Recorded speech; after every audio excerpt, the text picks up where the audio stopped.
उपस्थित हमारे menace township के हमारे परिवार में हमारे सीनियर भी हैं और हमारे भाई भी हैं और हमारे जूनियर भी हैं और बच्चे भी हैं और महिलाएं भी हैं। तो आप सबका हार्दिक स्वागत है। ये कार्यक्रम हम लोग ये 17वां साल हुआ है जो कंटिन्यूटी में चल रही है और ये 0 लेवल से चालू हुआ था, लेकिन इसका स्तर आप लोग के सहयोग और आशीर्वाद से मेंटेन है, सस्टेन है। तो ये तो ही अपनी कार्यक्रम की बात। और हम लोगों ने कोविड में कवि सम्मेलन नहीं करवाया था 2 साल, बट 15 साल में 5 कवि हर साल आते हैं कवित्री के साथ, तो 75 का स्कोर हो गया है सर जी।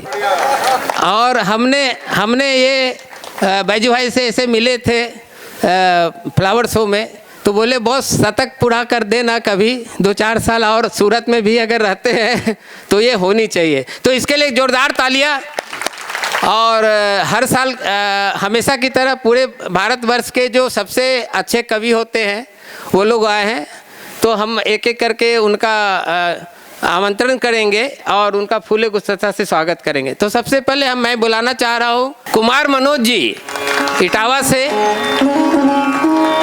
आज हमारे मंच संचालक हैं और बहुत ही इनके पास गहराई है, तो हमको इनकी गहराई नापने की कोशिश करना है। और मैं श्री हमारे ईडी सर मुंद्रा सर से रिक्वेस्ट करूंगा सर फूलों का गुलदस्ता से इनका स्वागत किया जाए।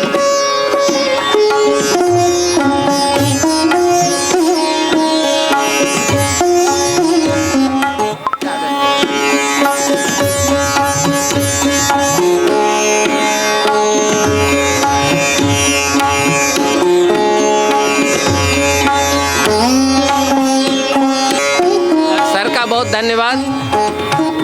कुमार मनोज जी के बाद और दूसरे बहुत हम हर पीढ़ी के कवियों को बुलाते हैं, तो उन्होंने अपने अनुभव से बाल को सफ़ेद किया है, लेकिन उनकी सफ़ेदी का जो चमक था वो पिछले साल हमने लाफ्टर चैलेंज में देखा। जब कपिल शर्मा का शो अमेरिका जाता है तो वो फाइनलिस्ट हुए थे।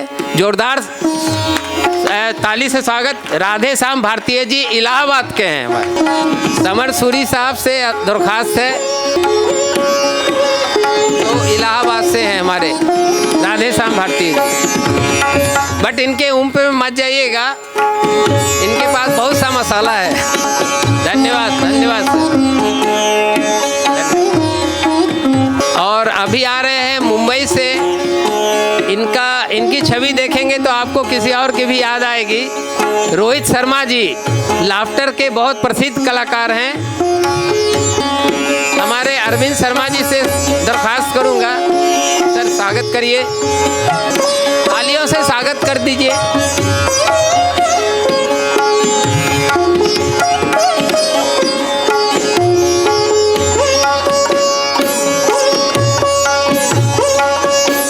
जो विशेष उपस्थिति होने वाली है वो आप लोग को वैलेंटाइन डे का याद दिलाएगा। जो सौंदर्य रस की कवित्री हैं, गीत गज़ल मशहूर कवित्री पद्मिनी शर्मा जी दिल्ली से आ रही हैं, उनका स्वागत करें। मैं शेखर जी से आग्रह करूंगा अभिनंदन स्वागत के लिए पद्मिनी जी का फूलों से।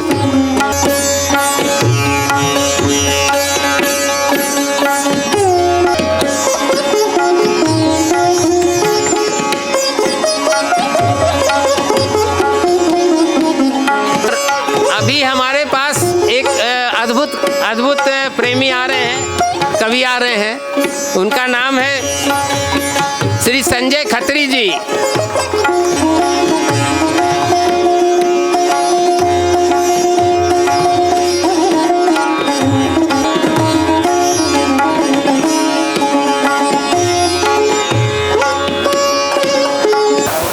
आज वसंत उत्सव के शानदार आपको प्रणाम। अगला सुबह मैं जैसे ही आया तो 2-3 बार अगले ने बताया भाई साहब कमरे में एसी भी लगा है, भाई साहब कमरे में एसी भी लगा है। अब मैं उधर से आया, उधर बहुत ठंड पड़ती है, तो मैंने कहा कोई बात नहीं। तो अगले को चैन नहीं पड़ा, फिर मिस्त्री लेकर आया, उसको बोला एसी चालू करो। 3 घंटे एसी चालू करके इसने मुझे लिटाया उसमें। अब मेरी समझ में कुछ नहीं आ रहा, और उसमें बंद करने का कोई स्विच नहीं कमरे में। अब जब ये आया तो मैंने पूछा, मैंने कहा सोनू ऐसा तुमने क्यों किया? तो बोले अरे वो सर ना आप यूपी से आए हैं तो उधर ठंड बहुत पड़ती है, तो टेम्परेचर बैलेंस करने के लिए किया था। तो एक बार जोरदार तालियां सोनू के लिए। इतने प्यारे प्यारे लोग हैं, आप लोगों को ऐसे ही आनंद आता रहेगा। अभी कुछ लोग आ रहे हैं, आप सर आइए, बैठते चलिए। इतने अच्छे अच्छे अद्भुत लोग हैं। सूरत तो क्या है, देखिए सर मैं एक ऐसा कवि हूँ जो कई बार बीच बीच में ढंग की बातें भी करूँगा, तो मुझे सुनते रहिए। दुनिया में चेहरे हर किसी के होते हैं, कहीं भी जाओगे आपको चेहरा मिलेगा, लेकिन जब बात सूरत की आती है तो सूरत इस दुनिया में केवल एक है जो बहुत खूबसूरत है।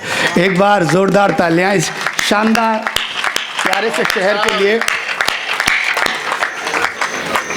हमारे सम्मानित अतिथिगण आ चुके हैं, और सर हमारे अतिथियों का अगर अभिनंदन स्वागत करना है तो आप कर ही लीजिए अभी, है ना। आइए सर, आपका स्वागत है, और ये बहुत ज़रूरी। हाँ, अब मुझे नाम नहीं पता सर, है ना, आप आइए ना। हमारे गणपत जी आ गए हैं, एक बार बहुत ज़ोरदार तालियां आदरणीय गणपत भंसाली जी के लिए। हिंदी कविता की परंपरा को जिन्होंने बड़े लंबे समय से, लगभग 50 वर्षों से यहाँ पर स्थापना करने में पूरा जोर लगाया है और पूरी मेहनत की है, ऐसे शानदार व्यक्तित्व के धनी हैं आदरणीय बड़े भाई गणपत जी। आपका बहुत बहुत हार्दिक अभिनंदन है, स्वागत है। आइए सर, एक बार बहुत जोरदार तालियां।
इसलिए पूछ रहा हूँ कि हम लोग माँ शारदे के शिष्य हैं और आप माँ लक्ष्मी के शिष्य हैं, तो हम जब कविताएं करेंगे तो लक्ष्मी उधर से ही प्राप्त होनी है। तो इसलिए आप जैसे कहेंगे सर हम वैसे ही चलेंगे। बहुत अच्छा आज का ये उत्सव है, इतने अच्छे लोग बैठे हैं, माँ शारदे की उपस्थिति इस मंच पर हो। 4 पंक्तियां पढ़ता हूं कि मुस्कुराती जिंदगानी चाहिए, जिंदगी में भी रवानी चाहिए, काम कोई है नहीं मुश्किल जहां में, सिर्फ माँ की मेहरबानी चाहिए। ये तालियां कमज़ोर हैं। देखिए आज की रात हमारे आपके बीच एक अनुबंध है। हमारे एक कवि लिखते हैं कि डूब करके सुनो और सुनकर गुनो, मन से जोड़ोगे तो मन से जुड़ जाएंगे। डूब करके सुनो और सुनकर गुनो, मन से जोड़ोगे तो मन से जुड़ जाएंगे, वरना हमें परिंदे बहुत दूर के अपनी बोली सुना करके उड़ जाएंगे। बहुत दूर से दिल में तमाम सारे जज्बातों के गुलदस्ते लेकर ये कवि लोग हमारे बीच में उपस्थित हुए हैं। आइए मैं एक तरफ से कवियों का आपसे परिचय कराता हूँ। ये जो इस तरफ राम दरबार के सामने कवि धरे हुए हैं, इनको ऑन डिमांड मंगवाया गया है। अब चूंकि शर्मा जी ने बताया कि मंच पे बैकग्राउंड राम दरबार होना है, तो मैंने कहा कुछ रावण के वंश के भी लोग आने चाहिए। तो ये कुंभकर्ण के छोटे भाई हैं। बहुत जोरदार तालियां संजय खत्री के लिए, अद्भुत कवि हैं। मैंने एक दिन पूछा, राम और कृष्ण दोनों सांवले थे। मैंने कहा भाई साहब आपका कुछ ज़्यादा ही चटक सांवलापन हो गया है। तो दुखी हो गया अगला। बोले मनोज भैया दरअसल क्या है, ये फिल्मों की वजह से। ये किसके बच्चे हैं सर? ये घर में ऐसे ही आतंक मचाते हैं क्या? आज तो मैंने पूछा कि यार ये थोड़ा सा ज़्यादा चटक नहीं हो गया है? तो दुखी हो गया। बोले यार मनोज भाई मैं क्या बताऊं, ये फिल्मों का असर है।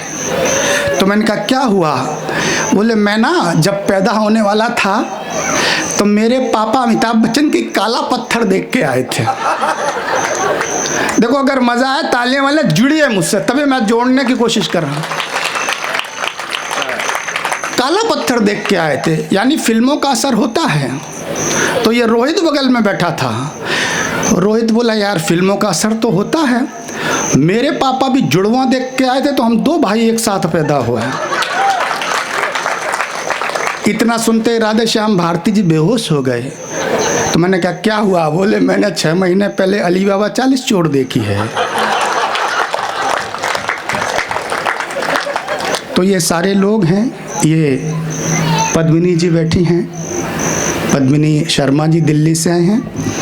बाकी तो जानते हो कि ये जो कवि हमारे बीच में प्यारा सा सिंगल प्लाई का कवि है, ये डॉक्टर कुमार विश्वास का क्लोन हमने तैयार किया है।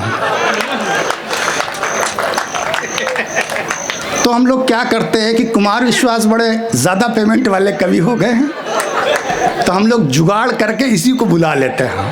तो एक बार रोहित शर्मा के लिए ताली बजाओ। और इससे 2 फायदे हैं। दरअसल क्या है कि अद्भुत कवि है, अद्भुत इसका नाम है। उधर इंडिया की टीम जीतती है, इधर इसके घर पे पटाखे फूटने लगते हैं। तो ऐसा प्यारा रोहित शर्मा हास्य का बहुत शानदार कवि है। जोरदार तालियां रोहित के लिए। अद्भुत है, दिल्ली की कन्या है ये। बहुत जोरदार तालियां। देखो पद्मिनी की कविताएं आपकी समझ में बड़े शानदार तरीके से आएंगी। आज प्रेम चतुर्थी है, कुछ लोग उधर मना रहे हैं तो अभी कुर्सियां खाली हैं। मैं निवेदन कर रहा हूं कि जिन लोगों ने दिन भर प्रेम चतुर्थी नहीं मनाई है वो लोग आकर यहाँ स्थान ग्रहण कर लें, ताकि हम लोग आज वैलेंटाइन डे पर आपसे कुछ प्यार मोहब्बत की मीठी मीठी बातें कर सकें। बहुत अच्छा लग रहा है आपके बीच। और ये जामवंत की पीढ़ी के कवि हैं। अब जब राम दरबार है तो बोला रामा दल बुलाया जाएगा ना इसमें। आप लोग इंजीनियर लोग हैं, नल नील दुनिया के पहले साइंटिस्ट, पहले इंजीनियर थे। आप सामने बैठे हैं, इधर जामवंत बैठे हैं, इधर ये कुंभकर्ण के भाई बैठे हैं, तो एक तरह से एकदम राम दरबार ये है। और शर्मा जी आपको बहुत बधाई, आपने एकदम राम दरबार के सामने हम कवियों को खड़ा कर दिया है। मुझे ये समझ लो कि वो जो किष्किंधा के बानर थे, हम लोग उसी में उछल कूद करते रहेंगे और इन लोगों को सुनते रहेंगे। तो आइए शुरुआत करते हैं। और वैसे भी बंसाली सर, शादीशुदा आदमी का क्या प्रेम दिवस, ये मैंने पूछा इससे संजय खत्री से। मैंने कहा अरे आज भाई वैलेंटाइन डे है, तूने मनाया? बोले मनाया ना। मैंने कहा कैसे? बोले फूल दिया। मैंने कहा कौन सा? बोले गोभी का। बोले फूल का फूल, सब्जी की सब्जी। तो ये अद्भुत लोग हैं, इन सबको आप जब सुनेंगे तो आपको बहुत आनंद आने वाला है। तो आज की ये शाम हमारे और आपके बीच एक अनुबंध है। पूरे वर्ष आप लोग इंतज़ार करते हैं कि एक शाम ऐसी गुजरेगी जहाँ पर हमारे सामने कुछ कवि आएंगे। और सच कहूँ तो हम कवि लोग इंतज़ार करते हैं पूरे वर्ष कि कभी गणपत जी का फ़ोन आएगा और वो कहेंगे कि वहाँ पर नंदनवन में कवि सम्मेलन है, नंदनवन में आप आइए, वहाँ आपका स्वागत है। तो हम सब के लिए आज की ये शाम बहुत शानदार होने वाली है। माँ शारदे इस मंच पर उपस्थित हों, इसी अभिलाषा में मैं हिंदी कविता की बहुत शानदार कवित्री डॉक्टर सरिता शर्मा जी की सुपुत्री पद्मिनी शर्मा जी को आमंत्रित कर रहा हूं। मैं चाहता ये हूं कि माँ वाणी की वंदना में आप सब लोग शामिल हों, पूरे मन से, पूरे हृदय से इसे आमंत्रित करिए। बहुत बहुत स्वागत है पद्मिनी शर्मा जी के कण कण में व्याप्त शब्द, स्वर, कला, अक्षर की देवी माँ शारदे को नमन करती हूँ। आप सभी की गरिमामयी उपस्थिति को नमन, प्रणाम, अभिनंदन, अभिवादन। इस माइक में थोड़ा सा इको बढ़ा दीजिएगा।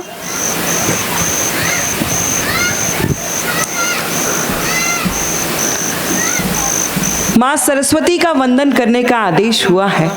मैं वंदना प्रस्तुत करना चाहती हूँ। आज सरस्वती पूजा भी है, तो ये जो इतनी खूबसूरत शाम आप लोगों ने सजाई है वो और ज़्यादा खूबसूरत हो जाएगी। एक बार मुझे इजाज़त दे दीजिए, मैं माँ के वंदन से आपको जोड़ती हूँ। थोड़ा सा और बढ़ाइएगा। सरस्वती वंदे शारदे, सरस्वती वंदे शारदे, जगमग जग कर दे शारदे, सरस्वती वंदे शारदे। तू दयानी, तू है भवानी, तू दयानी, तू है भवानी, तू सुखदायिनी माँ शारदे, तू सुखदायिनी माँ शारदे, सरस्वती वंदे शारदे। बहुत बहुत धन्यवाद। गौर वरन है रूप तिहारो, गौर वरन है रूप तिहारो, वीणा धारिणी माँ शारदे, वीणा धारिणी माँ शारदे, सरस्वती वंदे शारदे, जगमग जग कर दे शारदे, सरस्वती वंदे शारदे, वंदे शारदे जी। और इन्होंने बहुत सुंदर सी माँ वीणा पाणी की वंदना पढ़ी। हमारे यहाँ तो क्या है, हम लोग लखनऊ में एक कवि ने बड़ी अच्छी वंदना लिखी। उसने कहा कि वरदे वरदे वरदे वीणा वादनी वरदे, 4 दिनों से नल गायब है, एक बाल्टी भर दे। अच्छा कविता क्या है साहब, दर्द है। तो बहुत बहुत अभिनंदन। अच्छा ये अभी सर्दियों के मौसम में ये हमारा संजय एक दिन छत पे लेट गया कपड़े उतार के, तो कौवे इकट्ठे हो गए। तो मैंने पूछा कि क्या बात है, तो कौवे काँव काँव करने लगे। मैंने कहा दिक्कत क्या है, तो एक बूढ़ा कौवा बोले मेरा देवता मर गया है। नहीं आया समझ में। तो मेरा जो संजय खत्री है बहुत अद्भुत कवि है, और हम सारे कवि आप ये मत समझना पढ़े लिखे कवि हैं। मेरे मोहल्ले में एक रहता है पप्पू तूफानी, एक दिन घर में आया, दरवाज़ा खटखटाया, मैंने दरवाज़ा खोला, पप्पू तुरंत बोला अस्सलाम वालेकुम। और मैं साहब शुद्ध एकदम हिंदी वाला आदमी, उर्दू का एक लफ्ज़ नहीं आता। बोले अस्सलाम वालेकुम। मैंने कहा राम राम। बोले अल्लाह ताला ने करम फरमाया है, तो मिसरे हुए हैं, मुमकिन हो तो इरशाद फरमाए।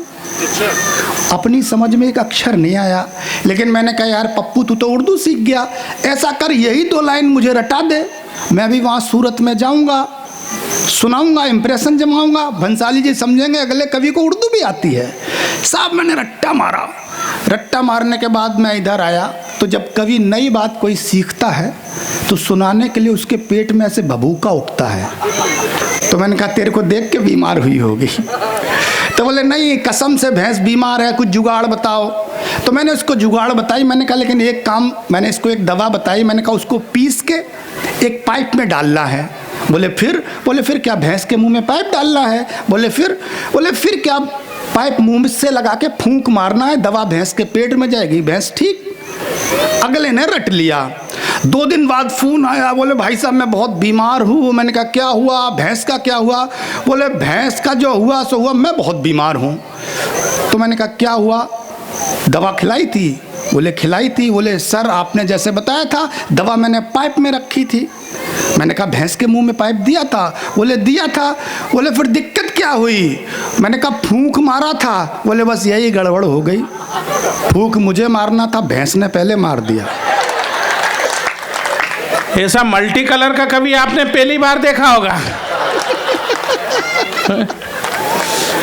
अच्छा एक बात बताइए, कौन कौन लोग मुझे यहाँ सुनने के लिए आए? हाथ खड़े करके बताइए। मैं आभारी हूँ आप सभी का कि आप लोग मुझे सुनने के लिए आए हैं। नहीं तो कई जगह तो मुझे दिखाने के लिए लेके जाते हैं। कितनी मेहनत कर रहे थे बेचारे, कौवा भालू। वो कह रहे थे इन्होंने अली बाबा 40 चोर देखी, पाड़े का कैप्सूल इन्होंने मुझे खिला दिया। ये मालूम ही नहीं कि वो बीमार नहीं था, दरअसल क्या था, वो जो भैंस का पाड़ा था वो दुबला बहुत था। बीमार नहीं था, गलत बोल गए, पाड़ा दुबला था। पाड़े को मोटा करने के लिए वो कैप्सूल मंगाया था।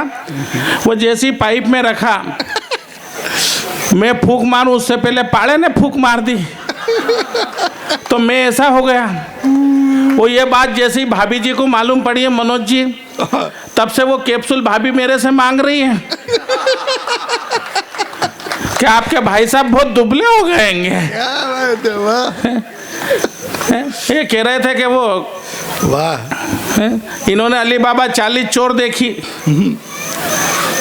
वो भाभी जी कल कह रही है कि वो देख के ही हैं भी, कल फिर हम सब चोर हैं। मैं केरौन में आया जब से मेरी सुंदरता का बखान कर रहे हैं। भाई साहब अगर ये कलर आपको इतना ही पसंद है तो आप ले लो, आ रहा है। मैं कोई दूसरी व्यवस्था करूंगा, लाल हरा पीला नीला। और मैं तो ये जन्म तो व्यर्थ हुआ भाई साहब। मैं आपकी तारीफ से इतना अभिभूत हूँ, इतनी तारीफ मेरे ससुराल वालों ने आज तक नहीं करी मेरी, जितनी आपने करी। आपके प्रेम से इतना अभिभूत हूँ कि मैं उस परम पिता परमेश्वर से प्रार्थना करता हूँ कि अगले जन्म में मेरे लिए करवा चौथ का व्रत आप ही रखें। पक्का है, पक्का है। और ये अगर संभव नहीं हो तो मैं इस पावन मंच से ये भी प्रार्थना करता हूँ कि आपकी आने वाली 7 पीढ़ी मेरे ही कलर की हो।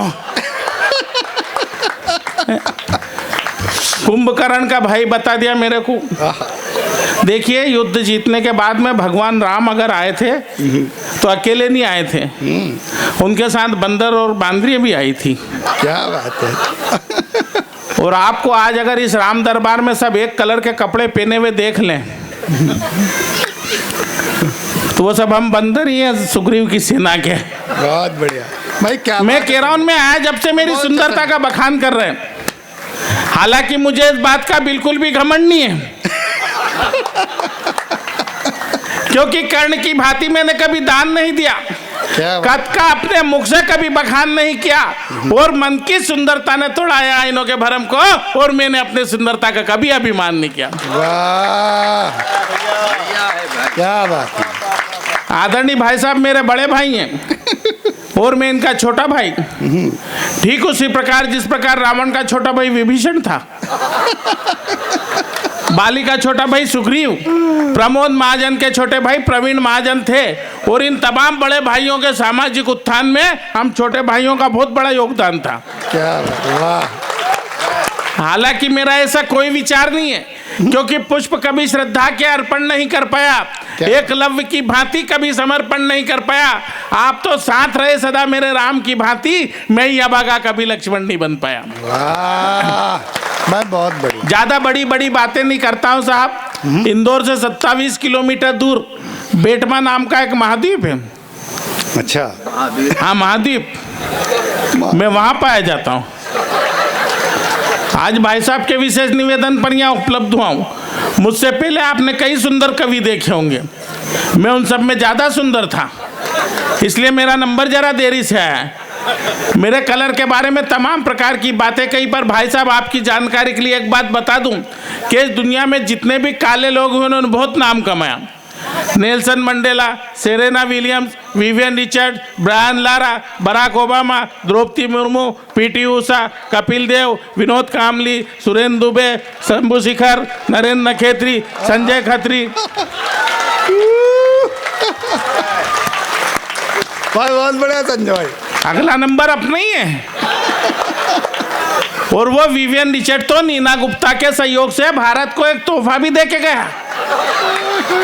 सही बता रहा हूँ भाई साहब, मैं तो मेरा वेस्ट इंडीज जाना नहीं हो रहा है, वरना उसका तोहफा मैं उसे ब्याज समेत लौटा कर रहा हूँ।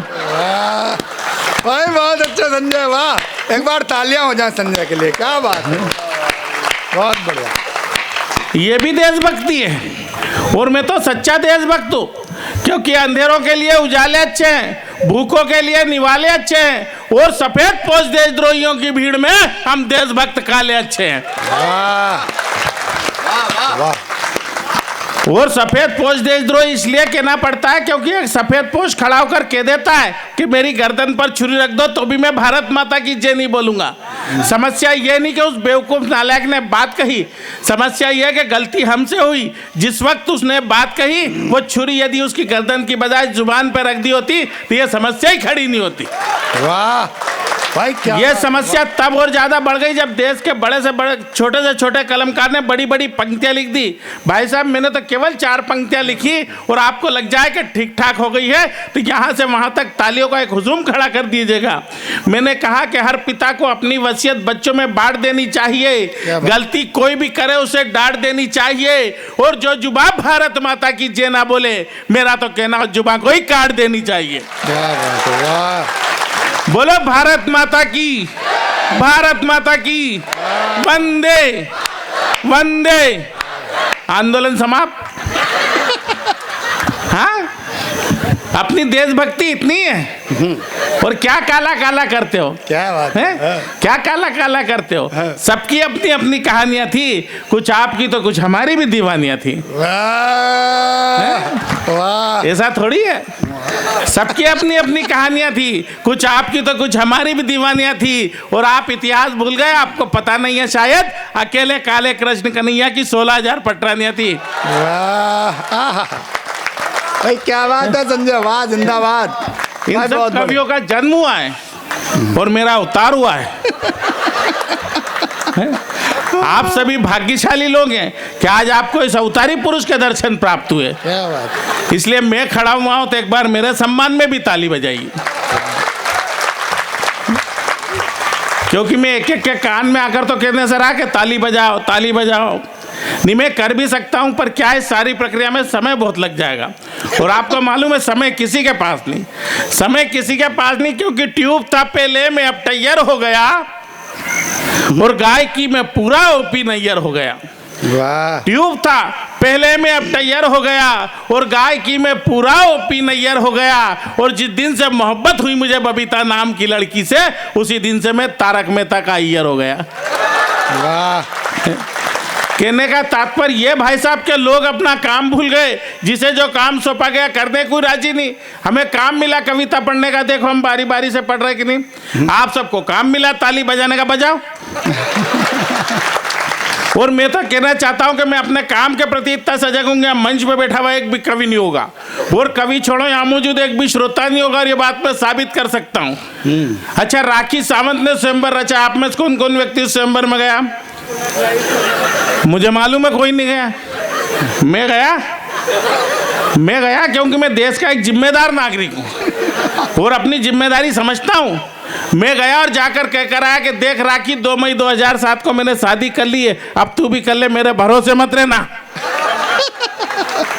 और मैं तो कहना चाहता हूँ भाई साहब के मेरे साथ घटनाएं नहीं, दुर्घटनाएं घटित होती है। वैसे मेरा जन्म ही एक दुर्घटना, किसी के लिए होनी हो, मेरी पत्नी के लिए तो है। और सबसे पहली दुर्घटना तब घटित हुई जब मेरे पिता मेरा विवाह प्रस्ताव लेके मेरी सासू माँ के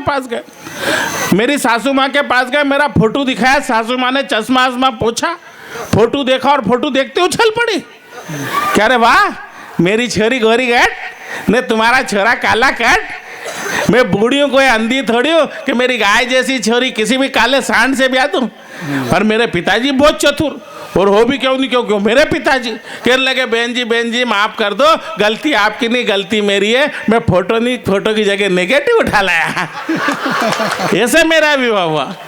और मैं फिर भी अपनी पत्नी को ऐसी प्राप्त नहीं हुआ अपने साहब। मेरी पत्नी ने मुझे पाने के लिए 20 मंगलवार, 22 बुधवार, 24 गुरुवार, 26 शुक्रवार, 28 शनिवार, 30 रविवार और 32 सोमवार, 16 सोमवार 2 बार करना पड़े बेचारी को, तब जाके मुझसे प्राप्त हुआ। आखिरी 16वें सोमवार के दिन वो भगवान भोलेनाथ के सामने हाथ जोड़ के खड़ी हो गई कि भगवान मुझे सुंदर सुयोग्य वर दे तो मैं तुझे 1.25 रुपये का प्रसाद चढ़ाऊंगी। भगवान भोले पी के भंग के गोले, ऊपर से ही बोले तथास्तु। पत्नी ने सोचा काम हो गया, घर आ गई। मैं जैसे ही घोड़ी चढ़ के उसके घर पे पहुंचा तो वो मुझे ऊपर से देख के चिल्लाई कि हे भगवान तेरा कैसा न्याय, मुझे कुछ समझ में नहीं आए। तो भगवान फिर बोले कि जैसा बीज डालोगे वैसे ही पुष्प खिलता है, और रख ले बेटा 1.25 रुपये के प्रसाद में ऐसे ही मिलता है।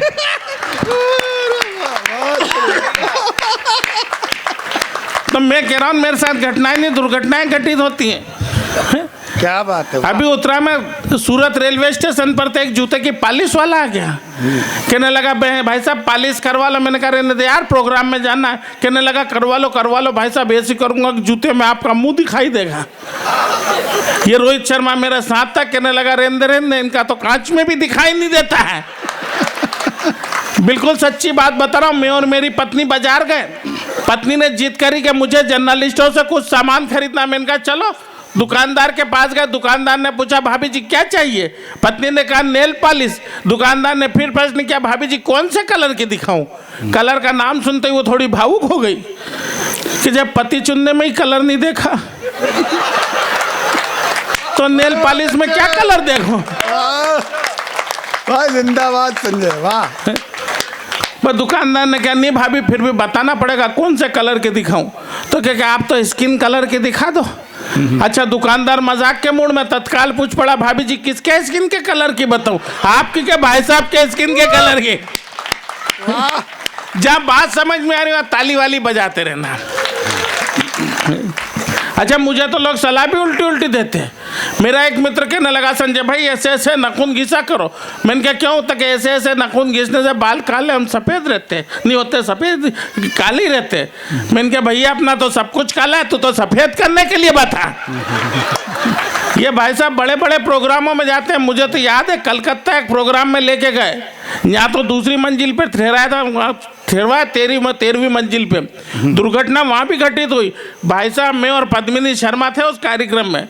इत्तेफाक से उस होटल में आग लग गई तो फायर ब्रिगेड वाले सबको बारी बारी से फेंकने लगे। सबसे पहले फेंका भाई साहब को, 4-6 लोगों ने झेल लिया। उसके बाद फेंका पद्मिनी शर्मा को, तो झेलने वालों में ओड़ मच गई।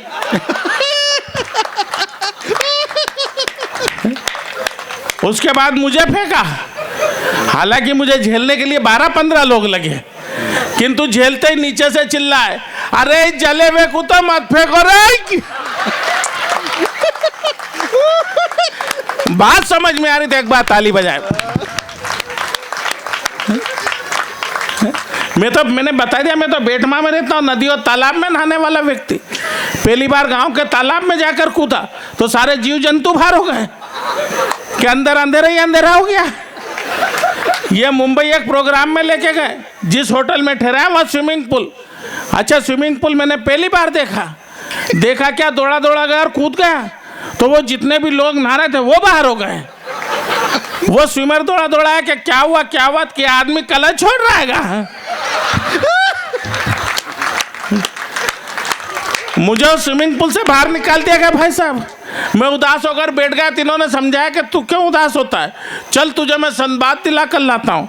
ये लेके गए मुझे जुहू बीच पर। मैं भी अर्ध नग्न अवस्था में मल्लिका शेरावत स्टाइल में टॉवल वगैरह लपेट कर लेट गया।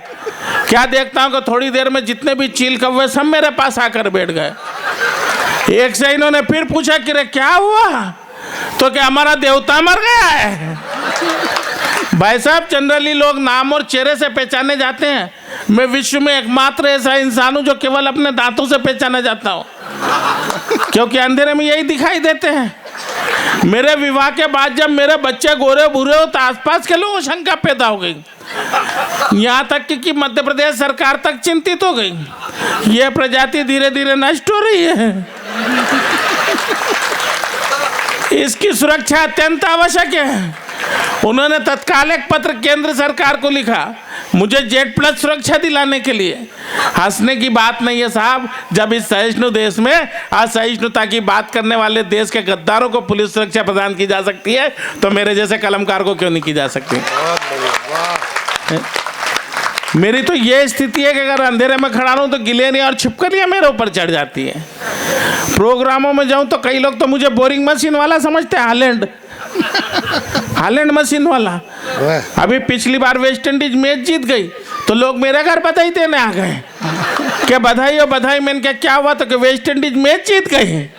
मैंने कहा इसमें मेरा क्या योगदान, तो कहनी जनरली अब पैदाइश तो डिलीवर गलत जगह होगा, आप पैदाइश में ही क्यों। और मैं तो धन्यवाद देना चाहता हूँ पूरी आयोजन समिति को कि आपने प्रोग्राम बुधवार के दिन रखा। यदि शनिवार के दिन रखा था तो मैं तो आ ही नहीं सकता था। आने की बात छोड़ो, शनिवार के दिन मैं घर से बाहर नहीं निकलता हूँ। घर से बाहर निकलूँ तो मोहल्ले की ओर तो मुझे शनि महाराज समझ कर तेल चढ़ा जाती है। भाई बहुत अच्छे। अगरबत्ती कान में घुस जाती है, धूप बत्ती सर में ठोक जाती है। और महिलाओं के बारे में क्या बात करें साहब। अच्छा, मिलते जुलते शब्द होते हैं, एक होता है माइक और एक होती है वाइफ। माइक के सामने आप बोल सकते हैं, वाइफ के सामने एक भी नहीं बोला। और इस बात पे भाभी सब खुश है। माइक की आवाज को कम या ज्यादा किया जा सकता है भाई जी, वाइफ में सुविधा नहीं होती। मेरा माइक यदि खराब हो जाए तो कुमार मनोज जी खुशी खुशी स्वेच्छा से अपना माइक मुझे सौंप देंगे।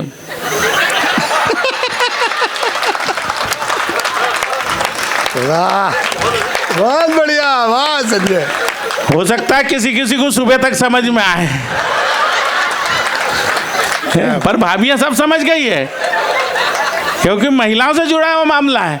वो महिलाओं के बारे में क्या बात करें हैं।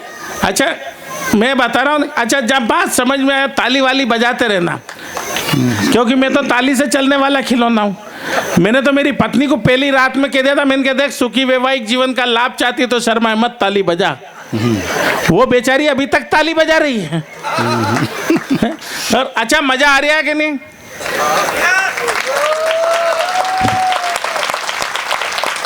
नहीं भाई साहब, आना ही है, क्योंकि मेरा तो जन्म ही मजे मजे में हो गया। है नहीं, सही बता रहा हूँ। मेरे जन्म के बाद मेरे पिताजी ने मेरे माताजी से पूछा कि ये क्या मजाक है। तो महिलाओं का, अच्छा, मैंने तो मेरी पत्नी से एक दिन सीधा सा प्रश्न कर लिया। मैंने कहा बता, भगवान नहीं करे मैं मर गया, तू किसके साथ रहेगी। तो वो थोड़ी सीरियस हो गई। मैंने कहा देख, आज नहीं तो कल ये होना है, तू कल्पना करके भगवान नहीं करे मैं मर गया, तू किसके साथ रहेगी? उसने कहा कि मेरा मन तो मेरी छोटी बहन के साथ रहने का है। बात आई गई हो गई। उसके कुछ दिन बाद उसने मुझसे प्रश्न किया कि क्यों कभी भगवान नहीं करे, मैं पहले मर गई तो आप किसके साथ रहोगे?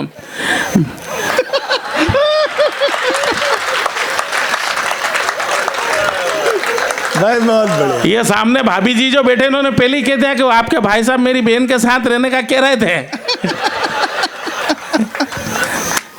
तो महिलाओं के बारे में, अच्छा मैं तो महिलाओं का बहुत सम्मान करता हूँ भाई साहब। हाँ नहीं, आप भी क्या करो, सही बता रहा हूँ, आप ऐसा मुंडी मत हिलाओ। मजबूरी में हिला रहा हूँ, भाभी बैठे इसलिए पास में।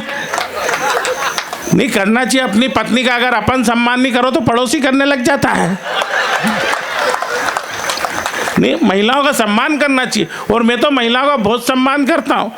और मैं बता दूं भाभी जी, मेरी पत्नी मेरे से बहुत प्रेम करती है नहीं, सही बता रहा हूँ। इस बात में भी ताज्जुब है आपको, बताओ, मतलब आप किसी का सुख देख ही नहीं सकते हो। आपने तो इतना काला काला कह दिया, सही बता रहा हूँ, मेरी पत्नी मुझे बिल्कुल भी काला नहीं कहती है।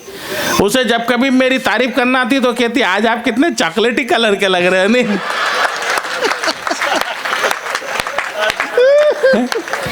और भाई साहब, नहीं ऐसे कार्यक्रमों में नहीं आप कोई सुंदर कवित्री रहे तब तारीफ मत किया कीजिए। क्या बात है। वो आप सबको मालूम है श्रीदेवी ने टब में डूब के आत्महत्या करी। क्यों करी मालूम? क्योंकि उस कार्यक्रम में मैं मौजूद था।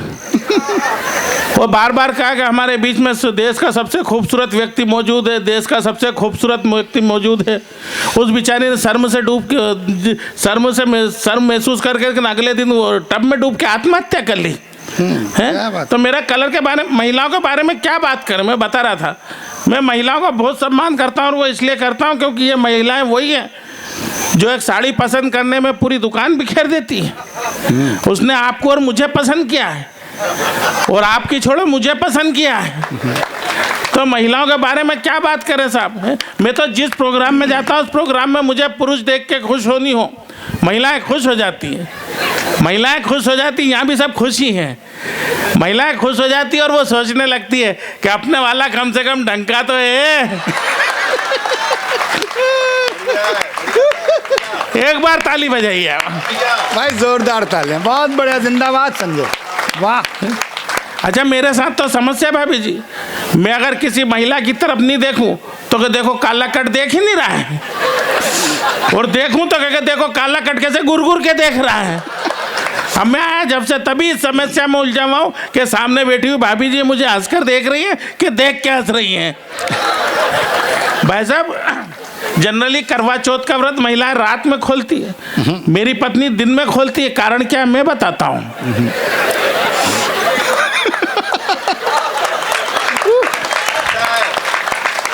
कि चुपचाप से रहते हैं, नहीं कुछ कहते हैं, इस दिन हम कोई सफाई नहीं लेते। वाह। और को मारती हैं जब भी व्रत करती हैं, कभी कभी चंद्रमा सुझाई नहीं देते। तो मैंने कहा स्वर घंटियों का प्राण प्रिय प्रभु को भी रात में सुनाई नहीं देते हैं। तो पत्नी बोली तोड़ लेती हूँ मैं व्रत दिन में, नाथ आप रात में दिखाई नहीं देते हैं। वाह भाई, बहुत बढ़िया।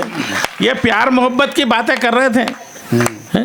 मैं बातें नहीं कर सकता क्योंकि चेचिस सपोर्ट नहीं करता है, और आदमी जैसा दिखता है वैसा लिखता है, और आप सबको दिख रहा है मैं कैसा दिखता हूँ, और दिख भी रहा हूँ ये भी गारंटी नहीं कि मोहब्बत का सिक्का हमने भी उछाला है। हाँ नहीं है, हाँ मोहब्बत का सिक्का हमने भी उछाला है, और मेरी हथेली में आज भी उसके इश्क का छाला है। और उस बेवफा ने मुझे ये कह के छोड़ दिया कि और तो सब कुछ ठीक है पर तेरा रंग बहुत काला है। वाह। आदरणीय बेटी, प्यार मोहब्बत की बातें करेंगी, मैं ये बातें नहीं कर सकता क्योंकि मेरे जन्म के तुरंत बाद एक चिंता मेरे बापू को सता रही थी, क्योंकि मेरे भविष्य से ज्यादा उन्हें मेरी शादी की फिक्र खा रही थी। तो मेरे जन्म के बाद मेरे पिता भगवान से बोले कि हे भगवान तूने कैसा खेल खेला और एक बेटा दिया तो वो भी काला था पहला। एक दिन मेरे पिता मुझे हाथ पकड़ कर ले गए स्कूल में भर्ती कराने के लिए, तो स्कूल का प्रिंसिपल हाल में आकर बोला कि एक आइटम आया स्कूल में बच्चों को डराने के लिए। हमने जैसे तैसे शिक्षा का स्वाद चखा और धीरे धीरे जवानी की दहलीज पर कदम रखा। जवानी में पहुंचकर हमारी सूरत और बदली हो गई, क्योंकि शारीरिक अंगों में असामान्य वृद्धि हो गई। क्या बात है संजय भाई, वाह। एक दिन एक लड़की वाले आए मुझे देखने और मेरी खूबसूरती पर लगे अपनी आंखें सेकने। जाते जाते मुझे हक्का बक्का कर गए, हाथ में 500 का नोट रखा और रिश्ता पक्का कर गए। मैं गया तोटल के पास तो आरती की थाली लिए खड़ी हुई थी मेरी सास। ससुर जी बोले, जमाई जी पैदल ही आए हो, घोड़ी नहीं लाए हो? मैंने कहा, ससुर जी घोड़ी की किस्मत जाग गई और मुझे देखा तो वो भी डर के भाग गई। शादी के बाद का दृश्य तो और भी कमाल था। डर के मारे मेरा बुरा हाल था। मैंने जैसे ही पत्नी का घूंघट उठाया तो मुझे देखकर मुस्कुराई, न डरी न चीखी न चिल्लाई। उसकी मुस्कुराहट देखकर मेरे भी मन का खौफ भगा और मैंने पूछा, क्या बात है, तुम्हें मुझे देख के डर नहीं लगा? पत्नी बोली, मैं एक नहीं दो नहीं पूरे 7 जन्मों के लिए आपसे बंधी हूँ और डरने की क्या बात है, मैं तो जन्म से ही अंधी हूँ। डरने की क्या बात है, मैं तो जन्म से ही अंधी हूँ। तो भाई साहब, इस प्रकार की घटना घट जाती है मेरे साथ में। मैं कहना चाहता हूँ बात ही बात में, ये बात हर कोई नहीं जानता है। दरअसल देश के नेताओं में और हम में बहुत समानता है। हम दोनों जग से निराले हैं। फर्क बस इतना है कि हम तन के और मन के काले हैं। हम तन के और मन के काले हैं। बहुत बढ़िया। ये गोरा काला कुछ नहीं होता है साहब। सच तो यह है कि समझदार मकान मालिक जब भी कोई सुंदर और भव्य मकान का निर्माण करता है तो उस मकान को बुरी नजर से बचाने के लिए एक काली मटकी उस पर टांग देता है। क्या बात है भाई, बहुत। मैं सुंदर से मंच को बुरी नजर से बचाने के लिए काली मटकी के रूप में सजाया गया हूँ। मेरे कलर के बारे में भाई साहब ने बहुत सारी बातें की। मैं तो केवल 4 पंक्तियां कहकर अपनी बातों को विराम देता हूँ कि क्यों करता हूँ ऐसी बातें कि लोगों के पैरों ने ठोकर बना दिया, पापी पेट ने सेठों का नौकर बना दिया और रोते मायूस चेहरे परेशान करते थे मुझे, लोगों को हंसाने के लिए खुद को जोकर बना दिया। वाह भाई, बहुत बढ़िया। भाई साहब, मुझसे तो मेरी बेटी ने एक दिन कह दिया कि पापा आपके तो फोटो भी साफ नहीं आते। तब मैंने उससे कहा कि बेटा, आदमी के चित्र नहीं चरित्र उज्जवल होना चाहिए। मैं चाहता तो किसी को भी हंसी का पात्र बनाकर अपना काम कर सकता था, पर मेरा ज़मीर मुझे इस बात के लिए गवारा नहीं करता। बहुत आसान होता है साहब दूसरों पर हंसना, दूसरों का मजाक उड़ाना। मुश्किल होता है खुद पर हंसना, और यह मुश्किल काम यदि मैंने पूरी ईमानदारी से किया है तो एक बार पूरा सदन दोनों हाथ उठाकर तालियां बजाकर मुझे आदेशित करें।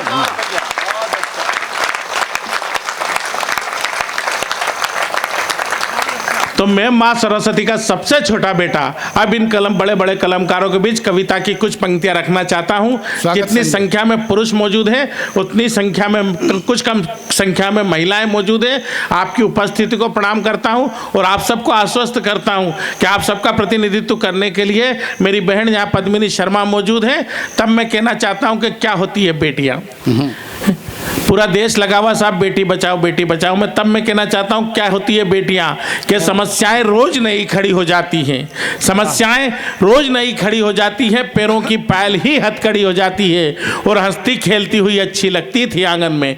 पता नहीं क्यों बेटियां इतनी जल्दी बड़ी हो जाती हैं। पता नहीं क्यों बेटियां इतनी जल्दी बड़ी हो जाती हैं। जिस प्रकार हास्य विनोद में आपने मेरा साथ दिया, केवल 1 या आधा मिनट के लिए आप लोगों के बीच में हूँ। तालियां बजाकर मुझे विदा कीजिएगा। कि क्या होती कि पैरों की समस्याएं रोज नई खड़ी हो जाती है, पैरों की पायल ही हथकड़ी हो जाती है और हंसती खेलती हुई अच्छी लगती थी आंगन में।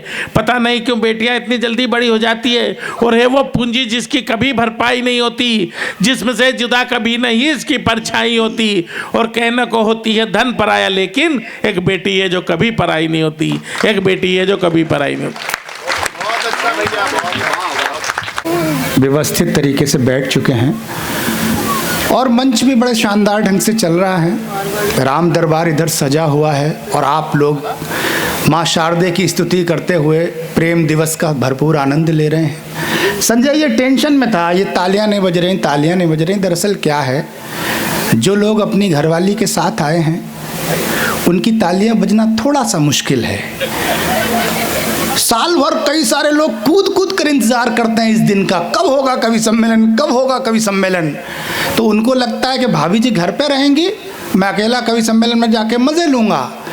उतने ही शिद्दत से भाभी जी इंतज़ार करती होंगी कब होगा कभी सम्मेलन, कब होगा कभी सम्मेलन। और जब वो पंडाल में घुसते हैं तो इधर भाभी बैठी मिलते हैं, इधर खुद। तो वही सारी स्थिति हो जाती है कि जैसे ही हंसी की बात आती है कि लड़की को देखकर, पत्नी को देखकर प्यार मोहब्बत की बात आती है तो मियाँ बीवी एक दूसरे की तरफ देखते हैं। वो मैं तो एक कवि सम्मेलन में था, मेरे पास एक चिट आई, बोली रामलाल जहाँ कहीं भी हो खड़ा हो जाए। तो रामलाल उधर से आया, मंच के पास खड़ा हो गया, पत्नी उधर से खड़ी हुई, बोले बैठ जा, मैं तो चेक कर रही थी तू इधर ही है कि निकल लिया कहीं। तो आपस में आप लोग इस तरह की चेकिंग कर रहे हैं। ये संजय क्या अद्भुत कवि है साहब, जहाँ भी खड़ा होता है एकदम लगातार हंसाता रहता है, लगातार हंसाता रहता है। पिछले दिनों कवि सम्मेलन में चला गया 20 दिन के लिए, एकदम से गायब, उधर से लौट के नहीं आया। तो घरवाली ने सोचा बढ़िया है, बला टली। थाने में सहेली को लेकर पहुंच गई रिपोर्ट दर्ज कराने। बोले एसओ साहब मेरा पति 15 दिन से गायब है। तो उसने कहा कि ठीक है, क्या बताओ, क्या अपने पति का हुलिया कैसा है।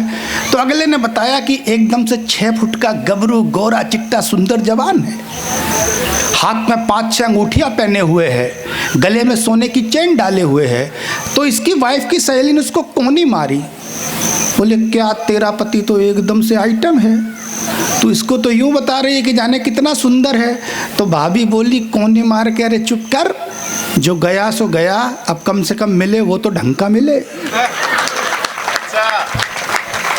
तो बहुत ही अद्भुत, ये बगल में बैठे हैं रोहित शर्मा। इधर स्टेशन पर एक दिन दोनों खड़े, तो वज़न तोलने की मशीन लगी, ये रोहित भी खड़ा हुआ और ये संजय भी खड़ा हुआ। तो रोहित का मन हुआ कि वज़न तोल लें, तो मशीन पे चढ़ा, मशीन में किर्र की आवाज़ आई, उसमें से एक पर्ची निकली, उस पर लिखा था मशीन की क्षमता परखें, कृपया वज़न तो रखें। इसको देखो जरा, और इसको बेइज्जती लग गई संजय को। बोले हट मैं देखता हूँ। इसने दोनों हाथ ऐसे सीधे किए, मशीन पर खड़ा हुआ, मशीन में भड़क से आवाज़ आई। बोले सूचनाएं गौर से पढ़ें, कृपया 4 लोग एक साथ न चढ़ें। तो ये ऐसा अद्भुत कवि है, बहुत बहुत स्वागत है। ये मुंबई से हमारे बीच रोहित आया है, बहुत प्यारा कवि, बहुत अद्भुत कवि है। मुंबई का आदमी बहुत होशियार होता है, आप समझते हो, आप तो पड़ोस का शहर है। एक दिन मेरे को फ़ोन करता है, बोले मनोज भाई थोड़ा सा टेंशन है। मैंने कहा क्या हुआ। बोले ये जब से एंड्रॉयड फ़ोन आए हैं ना, आपकी बहू बड़ा परेशान करती है। मैंने कहा क्यों। बोले मैं किसी को फ़ोन लगाऊं वो हमेशा कान धरे रहती है कि ये किस कलमुही से बात कर रहा है। अब कवियों का पेशा है वो इस तरह का होता है कि इसमें कवित्रियों के फ़ोन दिन रात आते ही रहते हैं। और ये पद्मिनी की तो आदत है, रात के 12 बजे फ़ोन करके पूछती है क्या कर रहे हो। मैंने कब किया आपको, कभी नहीं किया। तो ये रोहित अद्भुत साहब बोला कि भाई साहब बहुत दिक्कत कर रही है। तो मैं भी साहब चंबल के डकैतों के बीच रहने वाला आदमी, मैंने इसको ज्ञान दिया। ज्ञान देने के बाद 1 महीने बाद इसने फ़ोन किया, बोले भाई साहब जय हिंद, मज़ा आ गया, आपने बढ़िया ज्ञान दिया। तो किसी ने मुझसे पूछा कि क्या ज्ञान दिया, तो मैंने बताया कि दरअसल क्या है कि मैंने इसको बताया कि एक दिन तू फ़ोन जो है ना खुला ऐसे आंगन में रख दे, तो बीवी आएगी तेरा फ़ोन चेक करेगी। एक दिन ऐसे ही इसने किया, फ़ोन रख दिया, भाभी आई, उसने फ़ोन चेक किया, खुशी हो गई, बोले आज मिल गया मौका, आज एक नंबर चेक करेंगे किस किस कलमुही से बात होती है। तो पहला ही नंबर डायल किया तो उसमें लिखा था मेरी खुशी। तो भाभी समझ गई, बोले लगता है उसी का होगा। उसने नंबर डायल किया तो इधर से रिंग गई और अपनी छोटी बहन उधर से बोलने लगी, बोले दीदी बताओ क्या काम है। अब भाभी को टेंशन हुआ इस बीवी को, बोले यार मैंने इतने अच्छे आदमी पर शक किया, बोले ये तो मेरी बहन को खुशी समझता है। अगला नंबर था उसमें मेरी मुस्कान। तो इसने फिर फ़ोन लगाया, उसकी छोटी बहन थी, उसको लग गया। उसने कहा यार इतना अच्छा आदमी मैं इस पर शक करती हूँ। तीसरा नंबर था मेरी जन्नत। भाभी समझे ये पक्का उसी का होगा, उसको लगाया तो उसकी माँ का बजने लगा। भाभी की आंखों से आंसू निकल आए, बोले इतना प्यारा पति मेरी माँ को जन्नत समझता है। लेकिन शक करने की आदत बीवियों की होती है। उन्होंने कहा और देखें कोई सुराग मिल जाए। तो अगला देखा तो अगला नंबर था माई लाइफ। भाभी समझ गई ये पक्का उसी कलमुही का है। उसने डायल किया तो खुद का फोन बजने लगा। भाभी की आंखों से आंसू झरने लगे। बोले हे भगवान, इतने प्यारे इतने अच्छे आदमी पे मैंने शक किया। भाभी गुस्से में तुरंत गई, दर्द दिल में भरा, बैंक गई, 2 लाख रुपए पड़े थे निकाल के लाई। रोहित जैसे ही घर पहुंचा, भाभी ने कहा ये लो, मुझसे बहुत बड़ी गलती हो गई, मैंने इतने पतिव्रता आदमी पर शक किया, ये लो 2 लाख रुपए ऐश करो। अगले ने 2 लाख रुपए लिए, मोबाइल खोला एंड्रॉयड वाला, वही गोवा आईबीओ पर गया और गोवा की टिकट बुक करी फ्लाइट की, उस वाली गर्लफ्रेंड के साथ जिसका नाम मोबाइल में इसने कलुआ मिस्त्री के नाम से भीड़ कर रखा था।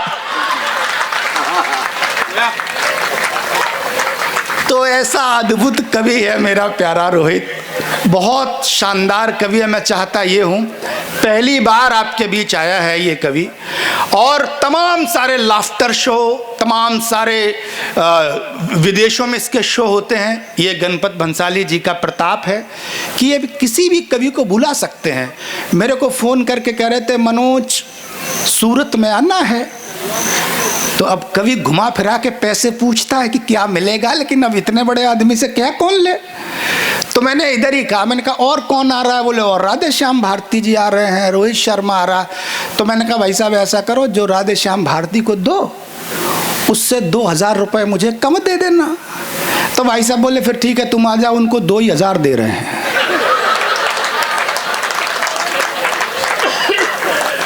तो मैं इनको प्रणाम करता हूँ। आज साक्षात गणेश जी हमारे बीच में उपस्थित हैं। भगवान वेद व्यास पहुँचे गणेश जी के पास, बोले श्रीमद् भागवत लिखनी है। तो गणेश जी ने उनसे साफ कहा कि देखिए साहब टाइम नहीं है मेरे पास, पहला अक्षर बोलोगे और जब तक खत्म नहीं हो जाएगी लगातार नॉन स्टॉप बोलना है। यही बात गणपत भंसाली जी ने मुझसे कहा कि कवि सम्मेलन शुरू हो और खत्म हो तो नॉन स्टॉप चलना है, कोई ब्रेक नहीं होना चाहिए, ना आपकी तरफ से ना मेरी तरफ से। तो जोरदार तालियां बजाकर रोहित शर्मा को आमंत्रित करिए। बहुत बहुत स्वागत है रोहित।